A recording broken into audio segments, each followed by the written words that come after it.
Video like जरूर कर लीजिए और ऐसे वीडियो लगातार फ्री में पाने के लिए चैनल को तुरंत सब्सक्राइब कर लीजिए और बेल आइकन को जरूर टैप कर लीजिए ताकि आगे भी सारे वीडियो आपको मिलते रहे। यूट्यूब में फॉलो करते हैं तो प्लीज ये वाला फ्री टेलीग्राम चैनल जरूर ज्वाइन कर लीजिएगा। सारे नोटिफिकेशन सारे अपडेट यहीं पे आते हैं, ध्यान रखिए। नमस्कार दोस्तों, स्वागत है आपका स्टडी फॉर एग्जाम्स में। दोस्तों, इस वीडियो में हम लोग जुलाई मंथ के 3rd वीक का most important one liner current affair देखेंगे और यह वीडियो आपके आगामी एग्जाम यूपीटीपीएससी पेट 2026, एएससी आरओ, यूपीपीसीएस सहित आगामी जितने भी एग्जाम है आपके उन सभी के लिए बहुत ज़्यादा महत्वपूर्ण है। तो यह वीडियो शुरू करते हैं।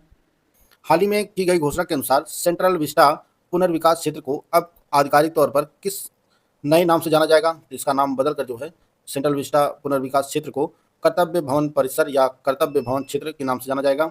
13 जुलाई 2026 को अपने 45वें स्थापना दिवस के अवसर पर नाबार्ड द्वारा ग्रामीण युवाओं के लिए किस नई उद्यमिता विकास पहल की शुरुआत किया गया है? इसका नाम ग्रामोदय है।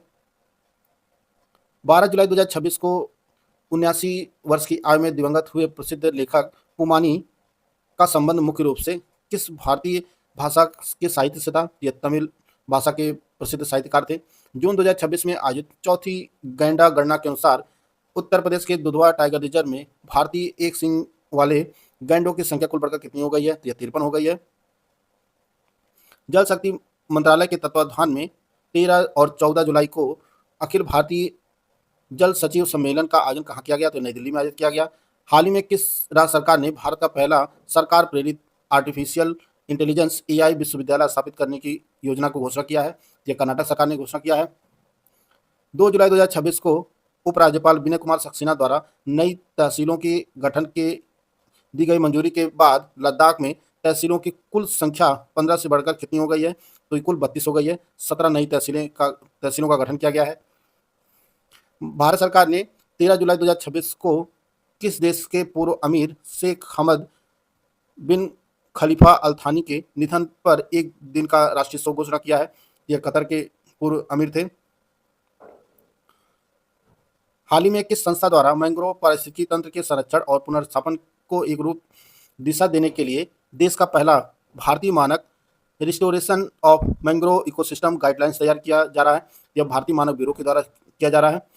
हाल ही में चीनी वैज्ञानिकों ने तिब्बत में किस नदी पर निर्माणाधीन चीन की विशाल जल विद्युत परियोजना बांध से जुड़े भूवैज्ञानिक जोखिमों को लेकर गंभीर चेतावनी जारी किया है?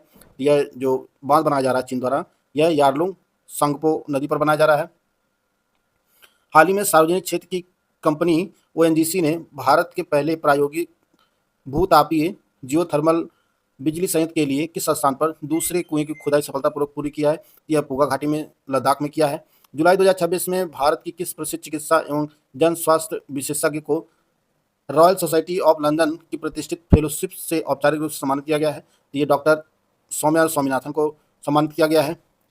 कोलंबिया के बुकारामंगा में आयोजित 56वें राष्ट्रीय भौतिकी ओलंपियाड में 2026 में भारतीय छात्रों ने कुल कितने स्वर्ण पदक जीते हैं? तो कुल 5 स्वर्ण पदक जीते हैं। 13 जुलाई 2026 को भारत जापान के बीच 8वीं रक्षा नीति वार्ता का आयोजन कहाँ किया गया? तो टोक्यो में आयोजित की गई। सामाजिक न्याय और अधिकारिता मंत्रालय द्वारा मशीनीकृत स्वच्छता पारिस्थितिकी तंत्र के लिए राष्ट्रीय कार्रवाई नमस्ते योजना के 3 वर्ष पूरे होने के अवसर पर तीसरा नमस्ते दिवस कब मनाया गया? तो 14 जुलाई 2026 को मनाया गया। जुलाई 2026 में दक्षिण भारत की कोकिला और जानकी अम्मा के नाम से मशहूर किस पूर्व दिग्गज पार्श्व गायिका का 88 वर्ष की उम्र में निधन हो गया? इनका नाम एस जानकी है। हाल ही में किस भारतीय एजेंसी को बड़े पैमाने पर साइबर धोखाधड़ी को उजागर करने के लिए प्रतिष्ठित best Egmont case award BECA 2026 में उप विजेता रनर अप के रूप में सम्मानित किया गया है? यह भारतीय वित्तीय खुफिया इकाई FIU इंड को सम्मानित किया गया है। 13 जुलाई 2026 को राजनाथ सिंह, नितिन गडकरी और CM योगी आदित्यनाथ द्वारा उद्घाटित 63 किलोमीटर लंबे कानपुर लखनऊ एक्सप्रेसवे की निर्माण लागत कितनी है? तो इसे जो है 4,200 करोड़ रुपए से निर्मित किया गया है। हाल ही में मुख्यमंत्री योगी आदित्यनाथ ने उत्तर प्रदेश के किस जिले में 1857 के स्वतंत्रता संग्राम की महान वीरांगना रानी अवंतीबाई लोधी की प्रतिमा का अनावरण किया है? यह बांदा जिले में किया है। 6 जुलाई 2026 को मुख्यमंत्री योगी आदित्यनाथ द्वारा उत्तर प्रदेश के किस शहर में यमुना नदी के किनारे स्थित प्रेरणा पार्क का उद्घाटन किया गया है? यह प्रयागराज में किया गया है। 15 जुलाई 2026 को उत्तर प्रदेश सरकार ने युवाओं के लिए कौशल विकास प्रणाली को अधिक सुलभ और आधुनिक बनाने के उद्देश्य से कौन से 2 नए डिजिटल प्लेटफॉर्म लॉन्च किए हैं? जिसका नाम कौशल सेतु और कौशल सारथी है। हाल ही में वैज्ञानिकों द्वारा मध्य अफ्रीका के कांगो में खोजी गई बंदर की एक नई प्रजाति को क्या नाम दिया गया है? तो इसके जो नाम दिया गया है वह कोलोबस कांगोएंसियस नाम दिया गया है। हाल ही में किस भारतीय निजी अंतरिक्ष प्रौद्योगिकी स्टार्टअप ने अपने आगामी मिशन 2 के जरिए भारत के निजी क्षेत्र के पहले कक्षीय श्रेणी के पुनः उपयोग योग्य रियूजेबल रॉकेट तकनीक का परीक्षण करने की घोषणा किया है? तो यह अग्निकुल कॉस्मोस करेगा रियूजेबल रॉकेट का परीक्षण। हाल ही में इसरो के किस पूर्व अध्यक्ष को चेन्नई स्थित स्टार्टअप अग्निकुल कॉस्मोस के निदेशक मंडल में सदस्य के रूप में शामिल किया गया है? तो यह डॉक्टर एस सोमनाथ शामिल हुए हैं। 15 जुलाई 2026 को सुश्रुत जयंती के अवसर पर नई दिल्ली में आयोजित सौश्रुतम 2026 का औपचारिक उद्घाटन किसके द्वारा किया गया है? तो यह राष्ट्रपति द्रौपदी मुर्मू के द्वारा किया गया है। 15 जुलाई 2026 को भारत और किस देश के बीच व्यापक आर्थिक एवं व्यापार समझौता CETA आधिकारिक रूप से लागू हुआ है? तो यह भारत और यूके के बीच यह समझौता लागू हुआ 15 जुलाई 2026 से। केंद्रीय मंत्रिमंडल द्वारा 15 जुलाई 2026 को भारत के सेमीकंडक्टर उद्योग को गति देने के लिए स्वीकृत सेमिकॉन मिशन 2.0 के लिए कितनी राशि का प्रावधान किया गया है? तो इसके लिए 1.27 लाख करोड़ रुपए का प्रावधान किया गया है। 14 से 16 जुलाई 2026 के मध्य भारत और यूरोपीय संघ के बीच व्यापार एवं प्रौद्योगिकी परिषद की तीसरी बैठक का आयोजन कहाँ किया गया? यह ब्रुसेल्स बेल्जियम में आयोजित किया गया। जून 2026 में भाग गया सिल्क, कुचाई सिल्क, मुंडा आभूषण और वहाँ के विशिष्ट बांस शिल्प को GI टैग प्रदान किया गया है। ये चारों पारंपरिक उत्पाद किस राज्य की समृद्ध जनजातीय संस्कृति से संबंधित है? तो ये झारखंड संबंधित है। सांख्यिकी और कार्यक्रम कार्यान्वयन मंत्रालय द्वारा अप्रैल 2026 के लिए जारी किए गए सेवा उत्पादन सूचकांक के पहले संस्करण में कुल कितने उप क्षेत्रों को शामिल किया गया है? तो ये 19 उप क्षेत्रों को शामिल किया गया है। हाल ही में भारत सरकार ने फारस की खाड़ी और होर्मुज जल संधि जैसे संवेदनशील क्षेत्रों में भारतीय नाविकों की सुरक्षा सुनिश्चित करने के लिए किस नई योजना का अनावरण किया है? तो इसका जो नाम है वह सी फेरर फर्स्ट आपातकालीन योजना है। 14 जुलाई 2026 को दिव्यांगजनों के उत्पादों और शिल्प कौशल को बढ़ावा देने के लिए 31वें दिव्य कला मेले का शुभारंभ कहाँ किया गया? तो यह कोलकाता में आयोजित किया गया। 16 जुलाई 2026 को बिम्स्टेक देशों के राष्ट्रीय सुरक्षा सलाहकारों NSA की 5वीं बैठक की मेजबानी किस शहर में की गई? तो यह भारत का शहर नई दिल्ली ने इसकी मेजबानी किया है। हाल ही में आर्थिक मामलों की मंत्रिमंडलीय समिति ने उत्तर प्रदेश के किस शहर में कनेक्टिविटी को सुदृढ़ करने के लिए 43.218 किलोमीटर लंबे 6-4 लेन एलिवेटर कॉरिडोर के निर्माण को मंजूरी दिया है? यह वाराणसी में निर्मित किया जाएगा यह कॉरिडोर। 16 जुलाई 2026 को RBI के किस पूर्व गवर्नर को US फेडरल रिजर्व की टास्क फोर्स में नियुक्त किया गया है? तो डॉक्टर रघुराम राजन नियुक्त हुए हैं।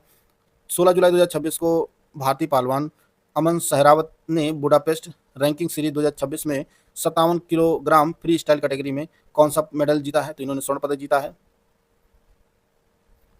15 जुलाई 2026 को केंद्रीय मंत्रिमंडल ने देश में घरेलू यूरिया उत्पादन को बढ़ावा देने के लिए किस नई नीति को मंजूरी दिया है? तो national investment policy for urea 2026 नीति को मंजूरी दिया है। 15 जुलाई 2026 को मध्य प्रदेश के इंदौर स्थित देवी अहिल्याबाई होलकर हवाई अड्डे से किस विदेशी शहर के लिए पहली अंतर्राष्ट्रीय उड़ान सेवा शुरू की गई है? तो अबू धाबी के लिए शुरू की गई है। 14 जुलाई 2026 को जारी ITTF अंतर्राष्ट्रीय टेबल टेनिस महासंघ डबल्स वर्ल्ड रैंकिंग में कौन सी भारतीय जोड़ी छलांग लगाकर दुनिया की दूसरे नंबर की जोड़ी बन गई है? तो यह मानव ठक्कर और मानुष शाह की जोड़ी बनी है दुनिया की दूसरे नंबर की जोड़ी। हाल ही में मिस्र के लक्सर शहर में खोजा गया 3000 साल पुराना प्राचीन मकबरा मुख्य रूप से किस काल या राजवंश से संबंधित माना जा रहा है? तो यह रेमेसिड काल का माना जा रहा है। दोस्तों, अगर आप UPSC लोअर PCS 2026 की कंप्लीट तैयारी करना चाहते हैं तो इसके लिए ज्ञान सर एजुकेशन ऐप पर आपके लिए complete study material, test series and paid quiz का बैच लॉन्च किया गया है। यह बैच दोनों भाषाओं में उपलब्ध है। इसमें आपको कंप्लीट स्टडी मटेरियल मिलेगा, कंप्लीट 50 क्लासेस के नोट्स दिए जाएंगे, स्मार्ट बोर्ड पर रिकॉर्डेड क्लासेस मिलेंगी जिसका आपको अनलिमिटेड एक्सेस होगा। आप चाहे जितनी बार वीडियो देख सकते हैं और सब कुछ जो है कंप्लीट रिवाइज एंड अपडेटेड होगा। साथ में आपको 30 टेस्ट सीरीज दी जाएगी जिसमें 20 सेक्शनल होगी और 10 फुल लेंथ होगा। 3000 जो मोस्ट इंपॉर्टेंट क्वेश्चन होंगे उसकी क्विज भी कराई जाएगी। यह सब कुछ मिलेगा सिर्फ आपको 400 रुपये में। करना क्या, आपको ज्ञान सर एजुकेशन ऐप को इंस्टॉल करना है और उसमें जो पेड बैच का सेक्शन होता है उसमें जाकर जो है आप इस बैच से जुड़ सकते हैं। बैच में इनरोल हो सकते हैं और आप अपनी तैयारी को बेहतर कर सकते हैं। जुलाई 2026 में रूस के बढ़ते बैलिस्टिक मिसाइल खतरों का मुकाबला करने के लिए यूक्रेन और यूरोप के कितने अन्य देशों ने मिलकर पेरिस में एक नए anti ballistic missile defence coalition का गठन किया है, जिसमें 9 अन्य देश शामिल हैं यूक्रेन के साथ साथ। 14 जुलाई 2026 को नई दिल्ली में 22वीं कॉमनवेल्थ टेबल टेनिस चैंपियनशिप के आधिकारिक शुभंकर का अनावरण किया गया। इसका शुभंकर क्या है? तो इसका नाम मयूर है। 12 जुलाई 2026 को संपन्न हुए प्रतिष्ठित विंबलडन टेनिस चैंपियनशिप 2026 में विमेंस सिंगल्स का खिताब किसने जीता है? तो यह लिंडा नोस्कोवा ने जीता है। 12 जुलाई 2026 को जर्मनी में आयोजित world athletics continental tour challenge में 100 मीटर की दौड़ मात्र 10.14 सेकंड में पूरी करके कौन विदेश में सबसे तेज 100 मीटर दौड़ने वाले भारतीय बन गए हैं? जिनका नाम अनिमेश कुजूर है। 12 जुलाई 2026 को लॉर्ड्स के ऐतिहासिक ऑनर बोर्ड पर अपना नाम दर्ज कराने वाली पहली भारतीय महिला क्रिकेटर कौन बनी है? तो इनका नाम क्रांति गौड़ है। 12 जुलाई 2026 को भारत की सबसे बड़ी विद्युत उत्पादन कंपनी एनटीपीसी लिमिटेड ने किस राज्य में स्थित लारा थर्मल पावर प्रोजेक्ट के विस्तार को मंजूरी दिया है? ये छत्तीसगढ़ में स्थित है। 10 जुलाई 2026 को हुई आधिकारिक घोषणा के अनुसार ऑस्ट्रेलिया की प्रतिष्ठित बिग बैश लीग 2026-27 का पहला मुकाबला भारत के किस शहर में खेला जाएगा? तो ये चेन्नई में खेला जाएगा।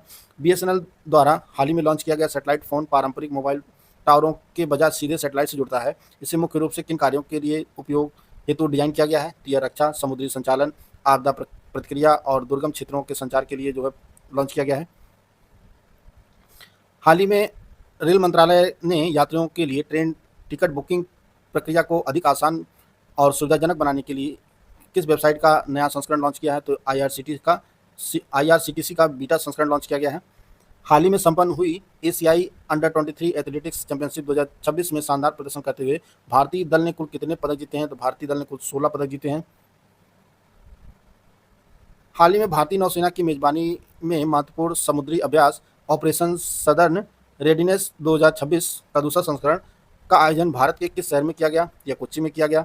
15 जुलाई 2026 को केंद्रीय कानून एवं न्याय मंत्री अर्जुन मेघवाल ने दिल्ली के कर्तव्य भवन में विधि साहित्य प्रकाशन के किस नए पोर्टल का शुभारंभ किया है? तो इसका नाम ईवीएसपी पोर्टल है। हाल ही में उपराष्ट्रपति सीपी राधाकृष्णन द्वारा विमोचित पुस्तक the voice of justice Gavai speaks का संपादन निम्नलिखित में से किसके द्वारा किया गया है? तो यह प्रोफेसर एस शिवकुमार के द्वारा किया गया है, लिखा गया पुस्तक। हाल ही में translational health science and technology institute ने अपने तीसरे वार्षिक सम्मेलन का सफलतापूर्वक आयोजन किया। इस सम्मेलन को क्या नाम दिया गया? जिसका नाम सिंचन 2026 दिया नाम गया है। जुलाई 2026 में भारत का सबसे बड़ा वैश्विक वस्त्र सम्मेलन भारत टेक्स 2026 निम्नलिखित में से किस शहर में आयोजित किया गया? यह नई दिल्ली में आयोजित किया गया। हाल ही में किस प्रतिष्ठित तमिल गीतकार और वरिष्ठ लेखक को साहित्य के सर्वोच्च सम्मान 60वें ज्ञानपीठ पुरस्कार सम्मानित किया गया है? तो यह आर वैरामुथु को सम्मानित किया गया है। 15 जुलाई 2026 को मनाए गए विश्व युवा कौशल दिवस 2026 का थीम क्या रखा गया है? तो इसके लिए साझा भविष्य के लिए कौशल इसकी थीम है। 14 जुलाई 2026 को तमिलनाडु के मुख्यमंत्री द्वारा राज्य के सरकारी अस्पतालों में कॉर्पोरेट सामाजिक उत्तरदायित्व CSR फंड और सार्वजनिक अनुदान जुटाने के लिए किस नए पोर्टल को लॉन्च किया है? तो इसका नाम नलम TN है। जुलाई 2026 में केंद्रीय मंत्रिमंडल द्वारा स्वीकृत मोबाइल फोन विनिर्माण योजना MPMS के सफल कार्यान्वयन के लिए कुल कितने करोड़ रुपए का बजटीय परिव्यय निर्धारित किया गया है? इसके लिए 62,500 करोड़ रुपए निर्धारित किया गया है। हाल ही में उपराष्ट्रपति CP राधाकृष्णन द्वारा विमोचित पुस्तक RSS@100 a century of service unity and sacrifices के लेखक कौन है? तो यह पुस्तक लिखी गई है श्याम जाजू और अनुपम त्रिवेदी के द्वारा। 17 जुलाई 2026 को देश की पहली स्वदेशी हाइड्रोजन ट्रेन का संचालन हरियाणा के किन 2 रेलवे स्टेशनों के बीच शुरू किया गया है? यह जिंद और सोनीपत स्टेशनों के बीच शुरू किया गया है। 14 जुलाई 2026 को भारतीय फार्माकोपिया आयोग और उत्तर प्रदेश फार्मा काउंसिल के बीच समझौता ज्ञापन पर हस्ताक्षर निम्नलिखित किस कार्यक्रम के दौरान किया गया है? तो यह ईडा मेडटेक इन्वेस्टर्स मीट 2026 के दौरान किया गया, जो ग्रेटर नोएडा में आयोजित किया गया था। हाल ही में समुद्री बुनियादी ढांचे और जहाज निर्माण क्षमता को बढ़ावा देने के लिए गुजरात के किस तटीय शहर में एक नया ग्रीनफील्ड शिप बिल्डिंग क्लस्टर स्थापित करने का निर्णय लिया गया है? यह पोरबंदर में स्थापित किया जाएगा ग्रीनफील्ड शिप बिल्डिंग क्लस्टर। 15 जुलाई 2026 को 17वां स्थापना दिवस मनाने वाला transnational health science and technology institute Bharat सरकार के किस विभाग के अंतर्गत कार्यरत एक प्रमुख संस्थान है? तो यह जैव प्रौद्योगिकी विभाग के अंतर्गत कार्य करता है। जुलाई 2026 में भारत के उपराष्ट्रपति सीपी राधाकृष्णन ने किस राज्य की विधानसभा के 75वें स्थापना वर्ष के उपलक्ष्य में आयोजित विशेष कार्यक्रम का समापन सत्र संबोधित किया? ये राजस्थान की विधानसभा के 75वां स्थापना दिवस मनाया गया है। 14 जुलाई 2026 को 15वें ब्रिक्स ट्रेड यूनियन फोरम का शिखर सम्मेलन का आयोजन भारत के किस शहर में किया गया? तो बेंगलुरु में आयोजित किया गया। 14 जुलाई 2026 को कौशल विकास एवं उद्यमिता मंत्रालय के अंतर्गत national institute for entrepreneurship and small business development का पहला एल्यूमिनाई कनेक्ट कहाँ आयोजित किया गया? तो नोएडा में आयोजित किया गया। 18 जुलाई 2026 को किस निजी अंतरिक्ष कंपनी ने भारत के पहले प्राइवेट ऑर्बिटल रॉकेट विक्रम-1 को लॉन्च किया है? तो यह स्काई रूट एरोस्पेस के द्वारा लॉन्च किया गया है। हाल ही में संयुक्त राज्य अमेरिका में जठरांत संबंधी बीमारी साइक्लोस्पोरियासिस के बढ़ते प्रकोप का मुख्य कारण क्या बताया गया है? तो यह दूषित भोजन एवं दूषित जल के सेवन से हो रहा है और यह जो है छोटी आंत को प्रभावित करता है। यह बीमारी स्वास्थ्य और सुरक्षा चिंताओं के कारण भारत सरकार ने हाल ही में निम्नलिखित में से किस खरपतवार नाशी पर प्रतिबंध लगाया है? यह पैराक्वाट डाइक्लोराइड है। भारत किस कार्यकाल के लिए संयुक्त राष्ट्र सुरक्षा परिषद यूएनएससी की अस्थायी सदस्यता हेतु अपना आधिकारिक अभियान शुरू किया है? तो भारत ने 2028-29 के लिए जो अभियान शुरू किया है यूएनएससी की अस्थायी सदस्यता के लिए। हाल ही में किस कंपनी ने स्पेसएक्स के ट्रांसपोर्टर 17 मिशन के माध्यम से दुनिया का पहला वाणिज्यिक परमाणु संचालित उपग्रह बोर beta voltaic orbital high reliability launch किया है? तो यह सिटी लैब के द्वारा लॉन्च किया गया है। इलेक्ट्रॉनिक्स और सूचना प्रौद्योगिकी मंत्रालय ने किस संस्था के साथ मिलकर ड्रोन एप्लीकेशन और रिसर्च के लिए नेशनल इनोवेशन चैलेंज निडार 2.0 2026-27 के दूसरे संस्करण की शुरुआत किया है? तो यह ड्रोन फेडरेशन इंडिया के साथ मिलकर जो है शुरू किया गया है निडार 2.0। केंद्र सरकार ने हाल ही में किस राज्य की प्रसिद्ध जोधपुरी मोजड़ी को जीआई टैग प्रदान किया है? तो यह राजस्थान के जोधपुरी मोजड़ी को प्रदान किया गया है। हाल ही में आईआईटी गुवाहाटी के शोधकर्ताओं द्वारा विकसित तकनीक के अनुसार दूषित पानी से सीसा लेड को अवशोषित करने के लिए कौन सा प्राकृतिक पदार्थ अत्यंत प्रभावी पाया गया है? तो यह साइनोबैक्टीरिया है। ईपीएफओ के लंबित विवादों के निपटारे के लिए हाल ही में किस नाम से एक बार का विवाद समाधान programme one time dispute resolution programme launch किया गया है? तो इसका नाम विश्वास 2026 है। 17 जुलाई 2026 को प्रधानमंत्री नरेंद्र मोदी द्वारा उद्घाटन किए गए दिल्ली अमृतसर कटरा एक्सप्रेसवे के महत्वपूर्ण हिस्सों की लंबाई कितनी है जिसे राष्ट्र को समर्पित किया गया है? तो यह 188 किलोमीटर लंबा है। नीति आयोग द्वारा जारी road map for building India as leading economy powerhouse 2035 report में वह 2026 से 35 की अवधि के लिए कितने करोड़ रुपए के जैव अर्थव्यवस्था विकास कोष का प्रस्ताव दिया है? तो नीति आयोग ने 50,000 करोड़ रुपए के जैव अर्थव्यवस्था विकास कोष बायो इकोनॉमी डेवलपमेंट फंड का प्रस्ताव दिया है। भारतीय नौसेना 22 जुलाई 2026 को माहे श्रेणी के किस नए पनडुब्बी रोधी उथले जलपोत को औपचारिक रूप से शामिल करेगी? तो ये इसका नाम मालवन है। 16 जुलाई 2026 से भगवान जगन्नाथ रथ यात्रा का शुभारंभ किस राज्य में स्थित 12वीं सदी के ऐतिहासिक मंदिर से हुआ है? तो यह उड़ीसा के पुरी मंदिर से जो है भगवान जगन्नाथ की रथ यात्रा निकलती है। हाल ही में प्रकाशित पुस्तक द इंस्पायर्ड लीडर किसने लिखा है? तो यह अनिल सचदेव की पुस्तक है। अभिनेता राजकुमार राव को किस फिल्म को 72वें राष्ट्रीय फिल्म पुरस्कारों में बेस्ट हिंदी फिल्म का पुरस्कार मिला है? तो यह श्रीकांत मूवी के लिए दिया गया है। उत्तर प्रदेश के बाराबंकी जिले के रामनगर में स्थित किस प्रसिद्ध मंदिर का विकास काशी विश्वनाथ धाम की तर्ज पर एक भव्य कॉरिडोर के रूप में विकसित किया जाएगा? तो यह लोधेश्वर महादेव मंदिर है जिसकी घोषणा जो है हाल ही में मुख्यमंत्री योगी आदित्यनाथ जी ने किया है कि इसे कॉरिडोर के रूप में विकसित किया जाएगा। ब्रिटेन के 59वें प्रधानमंत्री के रूप में 20 जुलाई 2026 को किसने अपना पदभार संभाला है? तो यह एंडी बर्नहैम जो है यह ब्रिटेन के 59वें प्रधानमंत्री बने हैं और 10 साल में ये 7वें प्रधानमंत्री बने हैं। 20 जुलाई 2026 को लॉर्ड्स के मैदान पर वनडे मैच में 138 रन की शानदार पारी खेलकर इस प्रतिष्ठित मैदान पर वनडे शतक लगाने वाले पहले भारतीय बल्लेबाज कौन बने हैं? तो रोहित शर्मा बने हैं। भारत सरकार द्वारा भारत श्रीलंका के बीच दोहरे कराधान से बचाव समझौते double taxation avoidance agreement DTAA में संशोधन किस तारीख से जो है लागू होगा? तो यह 19 जुलाई 2026 से लागू हो गया है। हाल ही में उत्तर प्रदेश के पूर्व सचिव और सेवानिवृत्त अधिकारी आलोक रंजन द्वारा लिखित पुस्तक का नाम क्या है? तो यह beyond GDP in pursuit of measuring happiness, यह इनकी पुस्तक है। 19 जुलाई 2026 को किस राज्य की कैबिनेट ने समान नागरिक संहिता UCC को लागू करने के प्रस्ताव को मंजूरी दिया है? यह मध्य प्रदेश सरकार ने मंजूरी दिया है UCC को लागू करने का। पश्चिम बंगाल सरकार के आदेशानुसार राज्य के सभी सरकारी विभागों में बांग्ला भाषा की अनिवार्यता किस तिथि से प्रभावी होगी? तो यह 1 सितंबर 2026 से। 19 जुलाई 2026 को निधन हुए दिग्गज ओकन अमाकचम किस क्षेत्रीय सिनेमा के राष्ट्रीय पुरस्कार विजेता निर्देशक, अभिनेता और संगीतकार थे? यह मणिपुर सिनेमा के प्रसिद्ध अभिनेता थे। 19 गृह मंत्री अमित शाह द्वारा भारत के पहले इमर्सिव भाषा संग्रह शब्दलोक म्यूजियम ऑफ वर्ड का उद्घाटन कहाँ किया है? तो कोलकाता में किया है। सुप्रीम कोर्ट ने हाल ही में किस राज्य सरकार की महत्वाकांक्षी Kukrail night safari and day जू परियोजना को मंजूरी दिया है? तो यह उत्तर प्रदेश सरकार की, जो लखनऊ के कुकरेल में यह नाइट सफारी स्थापित की जाएगी, उसे जो है सुप्रीम कोर्ट ने मंजूरी दिया है। तमिलनाडु के तिरुनेलवेली जिले में स्थित किस प्रमुख परमाणु ऊर्जा संयंत्र के संचालन से संबंधित डेटा को हाल ही में रैंसमवेयर हमले के तहत लीक किए जाने की खबरें सामने आई हैं? यह कुडनकुलम परमाणु ऊर्जा संयंत्र है। इसके जो डेटा है वह लीक हुए हैं, इसकी खबर है। भूमि स्वामित्व की बाध्यता के बिना महिलाओं को आधिकारिक रूप से किसान के रूप में कानूनी मान्यता देने वाला महिला किसान सशक्तिकरण अधिनियम 2026 किस राज्य संबंधित है? यह महाराष्ट्र सरकार ने जो है यह देश का पहला ऐसा कानून पास किया है।